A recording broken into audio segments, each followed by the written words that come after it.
Qozog'iston Respublikasi Prezidenti muhtaram Shavkat Mirziyoyevning 2025-yil 21-apreldagi farmonlari bilan ushbu Bahovuddin Naqshband ilmiy tadqiqot markazi tashkil etildi. Bundan maqsad nima? Mustaqilligimizga 30 yil bo'ldi.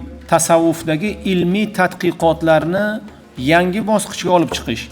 Tasavvufni endi faqat og'izlardan emas, tasavvufni faqat uzuq-yuluq so'zlardan emas, vaholanki ilmiy asosli tasavvufga erishish. Har bir so'z qaysi shayxdan kelgan, qanday silsila bilan kelgan, qanday bizgacha yetib kelgan, uning amali qanday bo'lishligini o'rganish.